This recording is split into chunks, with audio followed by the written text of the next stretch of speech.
Jadi hati-hati kita menimbangnya zaman sekarang ini. Jangan gampang kita ini, makanya tambah ilmu. Tambah ilmu, tambah ilmu. Sehingga semakin tambah ilmu kita, maka semakin dalamlah pemahaman kita, maka mengertilah kita apa sebenarnya hukum hakam dalam ajaran Allah Subhanahu wa taala.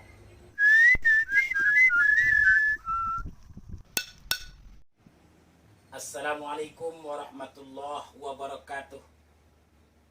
Innal hamdalillah nahmaduhu wa nasta'inuhu wa nastaghfiruhu wa na'udzu billahi min sururi anfusina wa min sayyiati a'malina. May yahdihillahu fala mudhillalah wa may yudlilhu fala hadiyalah. Asyhadu an la ilaha illallah wa asyhadu anna Muhammadar Rasulullah. Allahumma shalli ala sayyidina Muhammad wa ala ali sayyidina Muhammad, amma ba'd. Kaum muslimin, para pemirsa di mana saja berada, hamba Allah yang saya muliakan. Pertama kali mari kita bersyukur kepada Allah Subhanahu wa taala atas segala limpahan rahmat dan karunia yang Allah berikan kepada kita. Salawat dan salam kita aturkan ke ruhaniah junjungan kita, yakni Nabi besar kita Muhammad sallallahu alaihi wasallam. Allahumma salli ala sayyidina Muhammad wa ala ali sayyidina Muhammad. Kaum muslimin yang dirahmati oleh Allah Subhanahu wa taala. Sering kita mendengar di tengah-tengah masyarakat kita saat sekarang ini suatu perbincangan yang cukup menghebohkan juga saat sekarang ini, bahwasanya ketika kita membaca Yasin, baik untuk diri kita maupun untuk orang yang meninggal dunia, maka muncullah di sini boleh dikatakan suatu perpecahan di tengah-tengah umat. Karena kenapa? Karena ada sebagian golongan yang mengatakan hal yang seperti itu adalah perbuatan bid'ah, perbuatan sesat yang tidak ada contoh dari baginda Nabi Muhammad SAW. Ini kaum muslim yang berbahagia yang kita bicarakan pada kesempatan yang berbahagia. Ketika kita melayat orang yang meninggal dunia, sering kita lihat sekarang ini ya kan, di tengah-tengah masyarakat mereka membaca Yasin. Dan itu sudah lumrah di tengah masyarakat kita saat sekarang. Nah, tapi datanglah keraguan di tengah-tengah masyarakat kita saat sekarang ini karena munculnya bahasa-bahasa di tengah masyarakat, hal itu adalah perbuatan bid'ah. Nah, jadi inilah yang akan kita bahas, kaum muslim yang berbahagia. Sesungguhnya hal yang demikian itu adalah hal yang baik. Nah, namun kaum muslim berbahagia, sebelum kita membahas jauh lebih panjang, terlebih dahulu kita akan membahas sedikit masalah hadis. Karena kenapa kaum muslim berbahagia, ini sudah terjadi perdebatan para ulama-ulama, orang-orang yang alim, yang elektabilitas mereka itu luar biasa sekali. Hafal Al-Quran, hafal hadis, tahu ilmu alat dan sebagainya, kaum muslimin berbahagia. Ya. Ketika pakar-pakar itu memaparkan tentang dalil-dalil, justru semakin dalil dikeluarkan, malah semakin banyak perdebatan. Ya. Semakin banyak dalil yang dikeluarkan oleh pakar-pakar tadi, maka semakin banyak pula bantahan demi bantahan yang muncul di tengah-tengah masyarakat kita sekarang. Nah, saya rasa pembahasan ini cukup penting, ya, perlu juga bagi kita semua.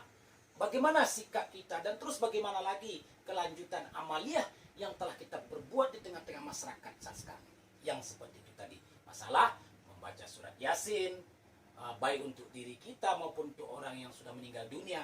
Nah, bagaimana ini semuanya? Kaum muslimin berbahagia. Sesungguhnya tingkatan-tingkatan hadis itu kita sudah sama-sama tahu. Ada kalanya tingkatan hadis itu namanya hadis sahih. Ada kalanya namanya hadis itu hadis hasan. Ada kalanya hadis itu namanya hadis dhaif. Ini yang sering kita dengar. Macam-macam tingkatan-tingkatan itu. Banyak lagi yang lainnya kaum muslimin berbahagia. Pada kesempatan ini kita tidak membahas itu. Nah, yang membagi tingkatan-tingkatan hadis ini, baik dia itu hadis sahih, maupun hadis hasan, maupun hadis dhaif, yang membagi siapa? Rasulullah tak pernah membagi. Rasulullah tidak pernah mengajarkan ini pakai hadis, kalau kalian berdalil pakai hadis sahih ini. Kalau kalian mau berdebat pakai hadis hasan ini. Kalau kalian mau untuk begini, jangan-jangan pernah sekalipun kalian memakai hadis dhaif. Tidak pernah Rasulullah seperti itu kaum muslimin berbagi. Terus bagaimana? Ini semua pembagian hadis ini kaum muslimin yang berbahagia itu dibagi-bagi oleh ulama-ulama yang faham tentang ilmu hadis untuk berhati-hati dalam beramaliyah. Kalau untuk berhujjah, maka pakailah hadis-hadis yang sahih. Atau level di bawahnya hasan. Terus kalau hadis yang dhaif, boleh tidak dipakai? Boleh. Untuk apa? Hadis yang dhaif itu dipakai untuk lil fadail amal. Kalau hadis dhaif tadi itu tujuannya untuk menguatkan kita beramal, maka memakai hadis dhaif tadi boleh kaum muslimin berbagi. Jangan berpecah pula. Wah, kamu tuh memakai hadis yang tidak kuat. Itu hadisnya kada sahih. Ini perdebatan seperti ini, masalah hadis ini kaum muslimin berbahagia, para ulama-ulama yang populer sekalipun ya pun masih dibantah tentang masalah ini kaum muslimin berbahagia.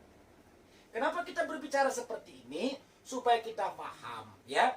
Jangan kita mudah terprovokasi, ya diadu domba oleh oknum-oknum yang tidak menentu, sehingga di internal agama Islam ini semakin hari semakin pecah, semakin hari semakin semeraut, sehingga kita tidak konsentrasi lagi untuk beramal ibadah kepada Allah Subhanahu wa taala. Kaum muslimin berbahagia, perlu kita pahami lagi ya. Jadi konteksnya tadi bahwasanya pemakaian hadis ketika berdalil kaum muslimin berbahagia, hadis-hadis dhaif boleh kita pakai asalkan hadis tadi itu tujuannya untuk menyokong, menguatkan kita beramal ibadah. Jangan gampang-gampang itu hadis dhaif, maka tidak boleh kita pakai, tidak boleh seperti itu.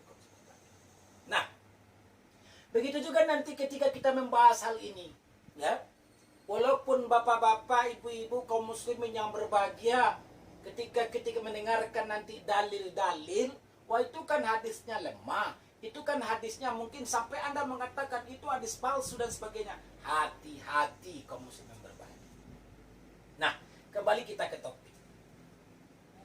Membaca surat Yasin, ya, baik untuk diri kita maupun untuk orang yang telah meninggal dunia. Bagaimana? Kita simak kaum muslimin berbahagia tentang keutamaan surat Yasin ini. Ya. Hadis riwayat Abu Naim. Man qara'a Yasin fi lailatin asbaha maghfuran lahu. Nah, yang artinya begini. Barang siapa membaca surat Yasin di suatu malam, barang siapa yang membaca surat Yasin di suatu malam, maka pada pagi harinya ia telah mendapatkan ampunan dari Allah Subhanahu wa ta'ala. Hadis loh Bapak. Barang siapa yang membaca surat Yasin pada satu malam, maka keesokan paginya Allah telah memberikan ampunan bagi si pembaca surat Yasin tersebut. Ini tentang keutamaan membaca surat Yasin. Dapat ampunan. Siapa yang kita tidak mau mendapatkan ampunan dari Allah Subhanahu wa ta'ala. Kaum muslimin yang dirahmati oleh Allah Subhanahu wa ta'ala. Nah, terus membaca surat Yasin di hadapan orang yang mati. Bagaimana ini? Nah, kita lihat riwayat Baihaqi melalui Ma'qal Ibnu Yashar. Man qara'a Yasin ibtigha'a biwajhillah. Man qara'a Yasin ibtigha'a wajhillah. Ghufira lahu ma taqaddama min dzambihi. Fa aqra'uha inda mautakum. Hadis rawahul Baihaqi anil Ma'qal bi Yashar. Artinya, man qara'a, man barang siapa qara'a yang membaca ianya orang, apa yang dibaca? Yasin. Nah, sampai habis surat Yasin tuh. Wal Qur'an lakim innaka laminal mursalin, sampai selesai. Ya. Karena dia ingin mengharapkan pahala dari Allah Subhanahu wa taala, maka dosa-dosanya yang telah berlalu akan diampuni oleh Allah Subhanahu wa taala. Luar biasa kaum muslimin. Dosa yang berlalu diampuni oleh Allah Subhanahu wa taala berkah daripada membaca surat Yasin. Terus fa aqra'uha inda mautakum. Karena itu, bacakanlah surat Yasin di hadapan orang-orang yang mati di antara kalian. Nah,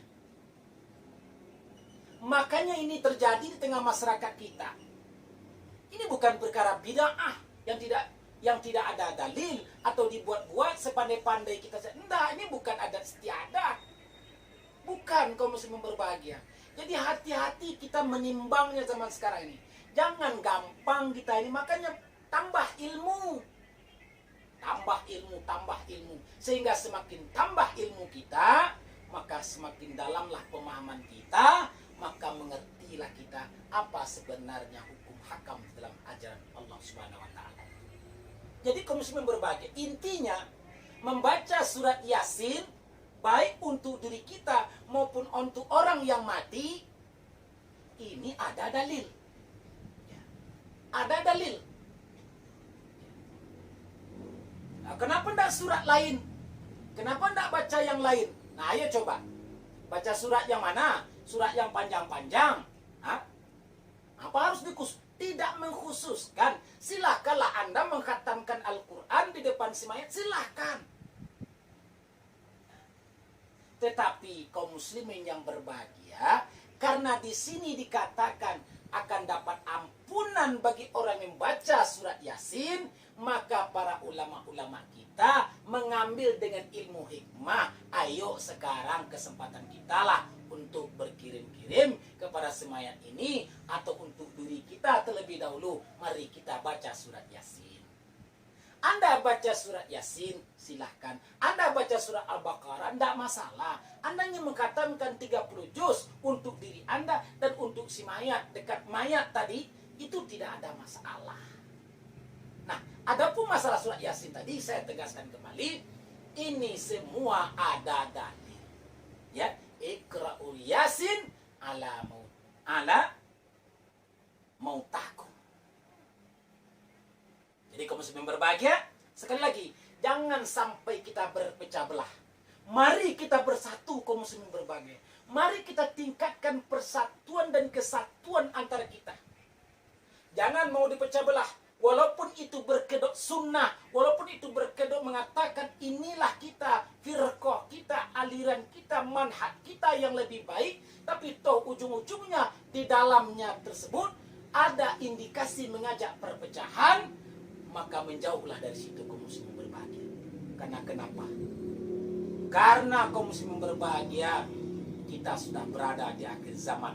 Fitnah semakin banyak, kekacauan semakin menjadi-jadi. Kalaulah kita tidak kembali berpegang kepada Al-Quran Karim dan Sunnah Rasulullah SAW dengan pegangan para ulama-ulama kita yang telah betul-betul mendapatkan sanad keilmuan yang sempurna. Dia mengerti Al-Quran, hadis, ijma' dan qiyas, dan memiliki takwa, timbangan yang paling tinggi bagi mereka.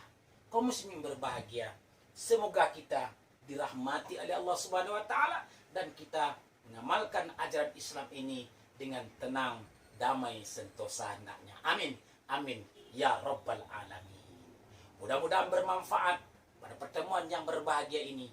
Lebih dan kurang mohon maaf. Wabillahi taufiq wa hidayah. Assalamualaikum warahmatullahi wabarakatuh.